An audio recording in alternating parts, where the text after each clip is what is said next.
I'm Rita Kakati-Shah. I'm your host for the Uma Show. Welcome to your one-stop journey for feeling empowered. We're a platform for change. We build confidence. We are your voice. We want you to be bold, be you, be Uma. Today, we're exploring enterprising women, and I'm so excited to be joined by our goddess of go-getting, Vandana Saxena Poria, who is an award-winning serial entrepreneur in Pune, India. Welcome, Vandana. It's lovely to see you again. So nice to be here. Thanks, Rita. So you're a girl from the UK who moved around the world, now living in Pune in India. Walk us through your younger years and how you grew up. Gosh, so I grew up in the UK in the 70s, and it really wasn't, I have to be honest, it wasn't an easy time growing up as an Indian, you know, second generation, so born and brought up in the UK, but my parents moved there in the 60s. And I think it was quite difficult back then. We didn't really have many Indian role models. We didn't really have access. I think we had one cinema in Tooting that kind of every now and again played Indian films, you know. Yeah. But my parents were very good about making sure that we understood the culture and everything. But it was kind of like at home, it was one environment, and outside it was another. So I think I did find it tough, and, you know, experience bullying and racism. So it was tough growing up in the UK. I was also a bit of a misfit at school, if I'm really honest. I just had really bizarre interests, and so I found it quite difficult to gel with people. And it's so funny because now I seem like such an extrovert, but honestly, not really. But you know, grew up in the UK, qualified as a chartered accountant in the UK, and then kind of moved abroad. Yeah, no, absolutely. And you know, your story actually reminds me a lot of my own, you know, same kind of thing. You felt like a bit of a misfit. I certainly did, you know, the suburb that we lived in. You're obviously South London, I was in North London, but there were very, very similar sort of, I think, aspects to growing up, you know, in the UK at a certain time frame. Yeah, so I understand that totally. I didn't know who I was. I don't know if you kind of experienced that, but I really didn't know who I was. It takes time, doesn't it? And it takes time to find it, especially when you feel like a bit of a misfit. Yeah, absolutely. Yeah. You then went on to study at university later on. Tell us about your studies and then your career path. You mentioned, obviously, chartered accounting. What led to that? Yeah. Oh, God. I was a nightmare child, right? To be honest, right? I was really bright. My brother was the boffin of the family, went to Cambridge, all of this kind of stuff. And I found it hard to study. And I found out later that I had ADHD, right, which wasn't diagnosed at that time in school. And I had anxiety. And I also found out much, much later that my brain was wired in a different way. I'm what's termed as gifted, but not like as a mathematician or whatever, but I kind of see connections between things. And so school was really difficult, and I learned by drawing pictures and colors and everything. So I didn't do brilliantly academically. I kind of, but my passion was geography, right? Oceanic geography. And that's what I wanted to study, except when I went and talked to my dad about it, typical Indian dad, he goes, Vandana, you have 3 choices: doctor, lawyer, or accountant. And I was like, no, you don't understand. I really want to do oceanic geography. It's fascinating. Wow. I'm going to learn all about fish and, you know, what happens at the bottom of the oceanic ridges. And my dad goes, did you hear me? Doctor, lawyer, or accountant, you choose. And so I couldn't be a doctor. I was a really staunch vegetarian and didn't agree with, you know, killing animals in any way. So I knew I wouldn't be able to do, like, you know, experiments on animals. So doctor was out. And so it was lawyer or accountant. And my dad goes to me, you know, there's a lot of prejudice for women, there's lawyers, even though I think you could be good. I think accountancy is a safer bet. And I really didn't want to do it. I still didn't want to do it. And I did everything. I edited the arts and entertainments pages of a newspaper. I DJ'd on local radio. But the radio station that I was DJing for went bankrupt. And my dad goes, you know, Vandana, if you had been a chartered accountant, you would have been able to save that radio station. And I was like, oh. So that's how there you go. Chartered accountancy just grabbed me. I thought, oh my God, I can learn about business. And understand how it all works, and then I can go and do something really inventive. Yeah. And there we go, the start of the next chapter in your life. Yeah, From the words yeah, of your very much father. so. There we go. Yeah. So then how did you go then from being a chartered accountant to Yeah. establishing training programs in 15 countries around the world, which is then successfully, you've trained over 1 million people in the sectors that you cover. I mean, that's quite an extraordinary achievement in itself. So yeah, it's really strange. So I would, you know, after I qualified as a chartered accountant, right, I was intent on going back into radio, right? Yeah. That was my dream. But then I got this phone call from a headhunter saying, would you like to work abroad? And I was like, oh, that sounds interesting. Where? And he said, well, I've got, you know, postings in different places, but it's a really good opportunity in Romania. And I was like, okay. And then, you know, it was mid-90s at that time. And so it was after the fall of the Iron Curtain. And I thought, you know, it'd be quite good to go to a country where, you know, maybe everything didn't work as well. And it'd just be interesting to see what was happening over there. So I literally packed my bags and moved lock, stock and barrel to Romania when I was 25, I think. And I was working for Ernst & Young. And I learned so much while I was with them. I was only with them for, I think, about 18 months or so, because during that time, I spent most of my time teaching my staff what to do and why they were doing it, right? And I found great pleasure in that. I really enjoyed it. And this friend of mine who was also working with me said to me one day, do you know, wouldn't it be great to just teach? And I thought, that's a great idea. Yeah. How can we do that? And he goes, we should just set up a training center and, you know, talk to Ernst & Young and others and ask them if they'd, you know, send their people to us. So I talked to my boss and I said, look, I'm really burnt out. We were working crazy hours. And I said, I'd really like to do this for a bit. And if it doesn't work, would you have me back? And he said, yes. So I thought, you know, why not try it? So we opened a training center in Romania and we had Ernst & Young as clients. And then we got Price Waterhouse, and then we got Deloitte, and then we got Unilever and Coca-Cola. And within a year, we had, like, you know, hundreds of students. And this listed company on the UK Stock Exchange, who we were buying textbooks from, called up one day and said, well, what are you doing over there? And remember, this was, Rita, it was pre-kind of startup. This was like late 90s now, you know, 98, I think it was. And I had no idea who this guy on the phone was. We had no Google, Facebook or anything to check. So I just said to him, well, we're obviously training people. And he said, I wouldn't have thought there'd be a market in Romania. And I was like really gobby at that time. And I just said to him, you know, with all due respect, do you even know where Romania is on a map? Do you know that the population is 24 million and we've got 2 million in Bucharest? And, you know, and he was like, I'd like to come and see your operation. And he came over to see the operation and loved it and made me an offer straight away to buy me out. Wow. So yeah, I know. I mean, it was incredible. And the transaction went through within, you know, 3 or 4 months. And then they said, listen, we're really impressed with what you did in Romania. Do you think you could replicate this in other countries? And I was really gobby at the time. And I just said, yeah, why not?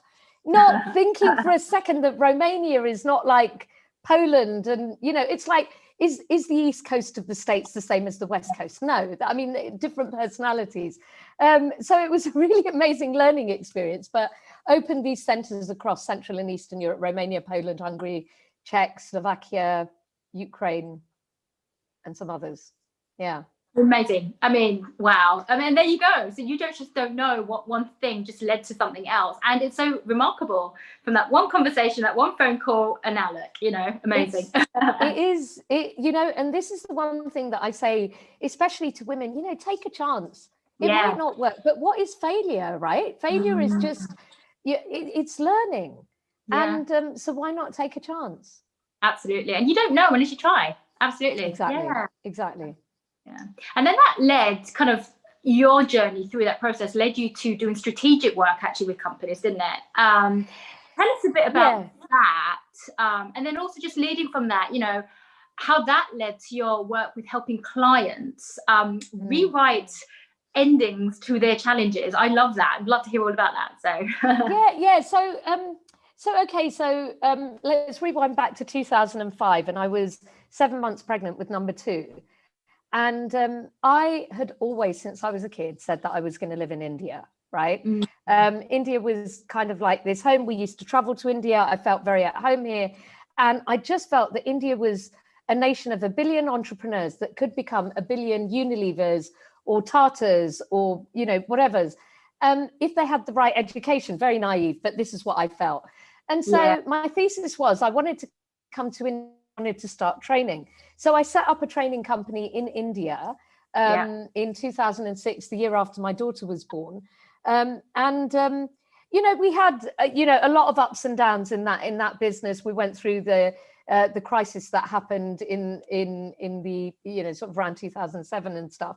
But the thing that really struck me, Rita, was that people in India were so brilliant at passing exams, but somehow they couldn't take that knowledge all the time and apply it easily to other work situations.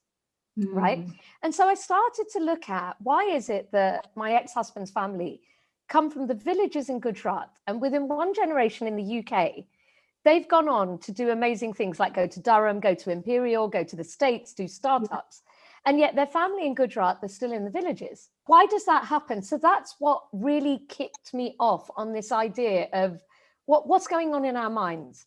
Right. And I started doing quite a lot of research in this area, and noticed that either people had to be taken out of their environment to a completely different environment where they had different norms, and then they seemed to do really well, or they had to be shaken in their environment, and then they would do different things, right? So I started looking at that, and that's what led me to, you know, this idea of how do you rewrite, you know, it's to do with an area called social cognition and effective neuroscience. And it's kind of a boundary between those areas where you look at what's stopping people and you give them a safety net and you give them an area to play and say, just try it. Yeah, I love that. And actually kind of reminds me a lot of the work that I do with as well, because we work a lot on confidence. And self-doubt and sort of that limiting factor that one day you feel you can do it. And it's just that belief that takes you to the next level. And another day you just feel like there's something there. And that's exactly what it is. I love exactly what you're just talking about there. And then going on from that, you're actually known as the human alarm clock. Yeah. What is that? Tell us more. So it comes from this work that I do, which is kind of like cognitive gaming. I kind of game people. There's a really, I think he was one of the most iconic gurus of advertising in India, a guy called Alec Badamsi. And if you've ever seen Gandhi, Attenborough's Gandhi, he played Jinnah in Gandhi. And I met him, and he just used to say to me, and in fact, I've written a book with him, which is coming out next year. He passed away, unfortunately, a while ago, but this is kind of coming out. And he used to say, Vandana, you know, whenever you come to see me, you just wake me up. You're like an alarm clock. So that's where the human alarm clock came from. It was, you know, kind of Alex saying to me, this is what you do, and this is what you're best at. And that's what I try and do. I try and wake people up and get them to see things differently. And it's what you said, Rita, it's that work on confidence, isn't it? If you can just find that, you know, sort of crack where you're willing to give it a shot, so much happens. Absolutely. And, you know, people do have that inside them. It's not like you're just reinventing, they have it. It's almost like you're helping them discover what they already have. And I think that's the beautiful part when that theory, that realization actually comes out. It's like an incredible kind of firework moment, I think, you know. Exactly. So you've co-authored books, obviously, one coming out next year, but you've also given several TED Talks as well. And you were actually one of the youngest females to be honoured by Her Majesty the Queen with the Order of the British Empire, the OBE, for services, trade and investment. I mean, that's incredible. Just wow. Tell us about your recognitions and what was it like meeting royalty? So I was one of the youngest female Asians to get the award, and the honour, and I really had no idea it was coming. Honestly, it was like a ball out of the blue. I've been doing a lot of work with the UK government on trying to raise the profile of the UK in India. So I set up the British Business Group in Pune, and I was on the board of the UK India Business Council. And I helped organize some really high profile conferences. So yeah, I was given this honor. I was just gobsmacked when I got it. And I've really been fortunate over my life to meet royalty a few times. So I met Prince Charles for the first time, I think in the late 90s in Romania, actually, because I was one of the only, I think I was the only Indian woman in Romania in business. And so there'd been this dinner. So I'd met him then. And then I also, I'm a trustee of a global leadership organization called Common Purpose that does a lot of work with the Duke of Edinburgh. But I have to tell you, just going to Buckingham Palace and taking my parents there, right? It was just such an amazing, humbling experience. You wouldn't believe this, Rita, but when you go in, everyone knows your name. So they're like, good afternoon, Mrs. Poria. Congratulations on your honor. And you're just like, oh, amazing. It was really, really quite incredible and very humbling. Oh, so special. I mean, I did the Duke of Edinburgh award scheme actually, so I got to meet the Duke way after as well, but that was a very brief encounter. But I love the stories, and what you've done is amazing. So yeah, totally well deserved there.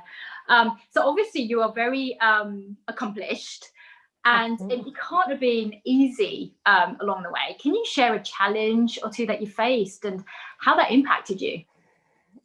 Okay, so you know, I'm really glad you asked that question, because I think the media is generally really good at celebrating all the overnight successes that actually took decades in the making, and there's a lot of pain on the journey. You know, the initial ones, just I remember being in a car when I was a kid and skinheads coming and surrounding the car and shaking it and saying, "Packy, go home." Right. So there are incidences like that really shake you, really shake your confidence. Obviously, I've faced racism in other places. When I was in Romania as well, I had this guy spit at me and call me Țigane, which means gypsy. And I just looked at him and I said, "Nu sunt Țigane, sunt indianca," which means I'm not a gypsy, I'm Indian. And then he just changed, like, just forget what I just said. "Oh, wow, India, that's amazing." And he started singing a Raj Kapoor song. So it's kind of like, oh my gosh. I just found those kinds of things really difficult. I mean, when I was running the international division of the listed company, I made so many mistakes. I went for growth, you know, going wide and trying to get into as many markets as possible and not watching the bottom line, which is something, if you want to be an entrepreneur, you know this, you've got to watch that bottom line. You know, not recruiting the right people at the right time because I was maybe insecure and worried that people were going to be better than me. You know, I've made all those mistakes, and I've had Me Too experiences. You know, the one thing that I would say out of all of them, though, is you have a choice. You can either be a victim, or you can say, right, I'm learning from this. I'm not going to let this happen again. And I think I've always been that learner. Yeah. No, absolutely. And I think that's what you've just said is so crucial to anybody to progress, because everybody has challenges of some sort in life. But there is a difference with how you react. You know, we can't always control what we get, but we can control our reactions.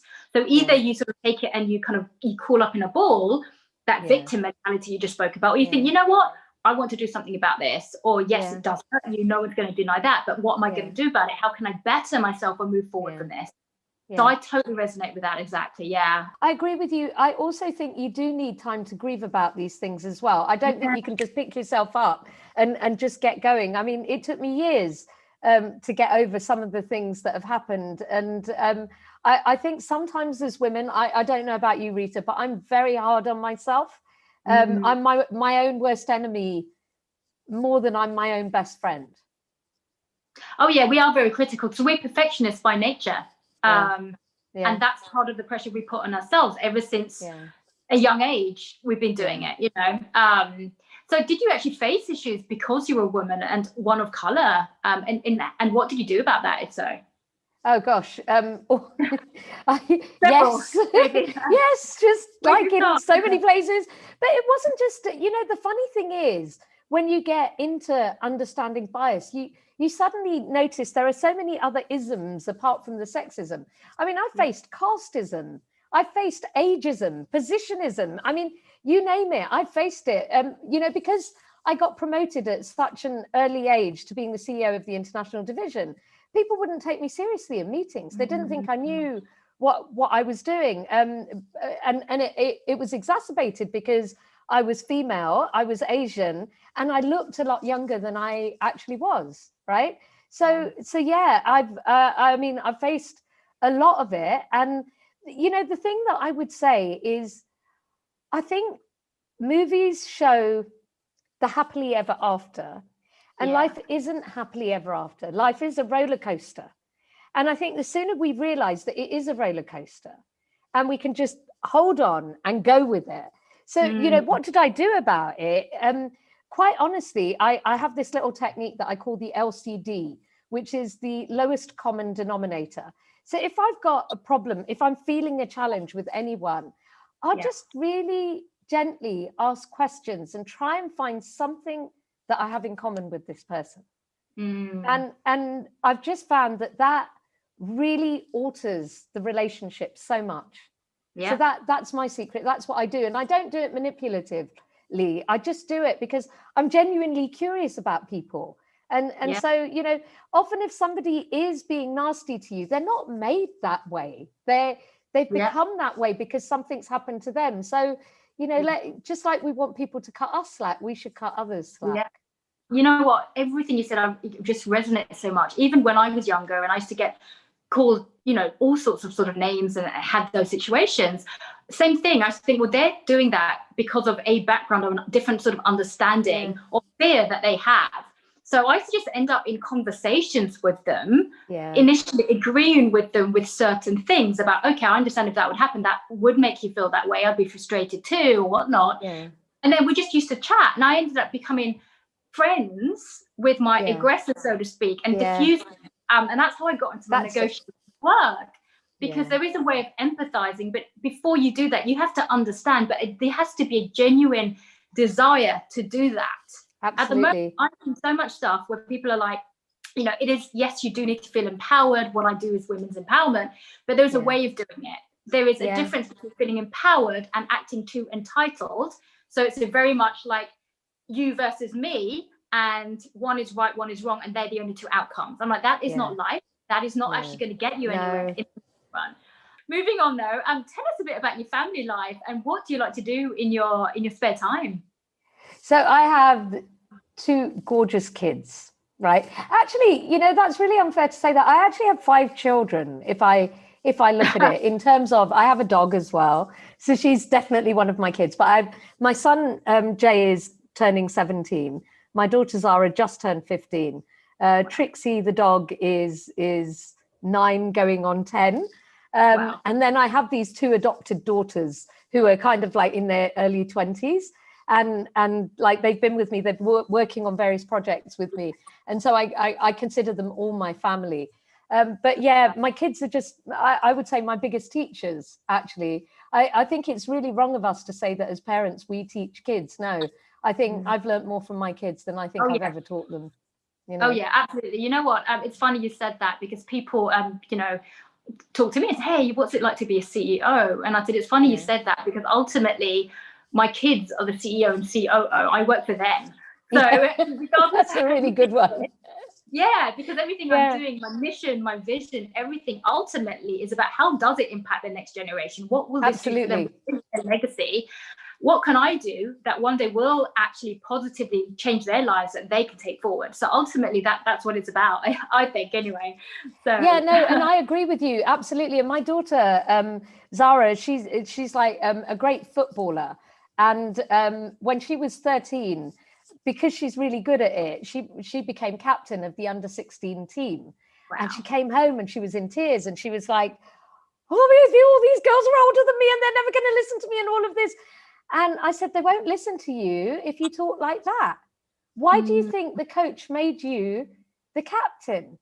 Yeah. And you know, when she got that he'd made her the captain because she was really good, she could then confidently go out and say to them that, listen, I may be younger than you, but I know that do you think I can teach you? Because I think I can. And they ended up doing really well and, you know, winning tournaments. So yeah, spending time, really sharing time with my kids is like one of the most important things for me. But apart from that, as you know, I'm writing this really crazy set of visionary fiction books about a teenager who gets into an institute in outer space. And the purpose of the institute is to find balance in the universe. So yeah, really heavily working on that. I wanted to create, I talked about cognitive gaming. I wanted to create different worlds where the rules were different, right? And so people could explore what it could be like in, say, a female-dominated world, or a world that was dominated by children, where what the children said went. You know, I wanted to kind of explore different worlds, and I'm doing that through the books. Love that, and can't wait to see what happens next. So yeah, brilliant, brilliant. Before we let you go, what words of advice would you give to any young girls out there wanting to follow in your footsteps? Wow, and yours, and all the other fantastic women that you've had on your show. I think the first thing that I would say, Rita, is become comfortable with being uncomfortable, right? Because that's growth comes from being uncomfortable, right? And the sooner we kind of learn that, if we're in our comfort zone, we're not learning. So I think be comfortable with being uncomfortable. Second one that we said before was we are perfectionists, right? And I think we need to learn that we are work in progress, and we will be work in progress until the day we leave this planet, right? And we shouldn't forget that. And it's okay to be work in progress. And I think the last one that I would say is, you know, companies often talk about key performance indicators. But as you said, it's about your confidence. It's about your self-limiting beliefs. Forget KPIs and move on to KJIs, which are your key journey indicators. So what is it you want to achieve on your journey, right? I would say those are things that you know, if you really focus on the journey, focus on what you value, what's important to you, you will do really, really well. Absolutely. Yeah, I think more people need to do that, just literally focus on themselves, because we take too much precedence right now in what others see, what they perceive, rather than what is it we actually want to do. I love that. Thank you so much, Vandana, for sharing your incredible journey with us today. Vandana Saxena Poria, award-winning serial entrepreneur. And thank you to our viewers for joining us on this empowerment journey. We want you all to embrace that inner goddess of go-getting. We want you to be bold, be you, be Uma.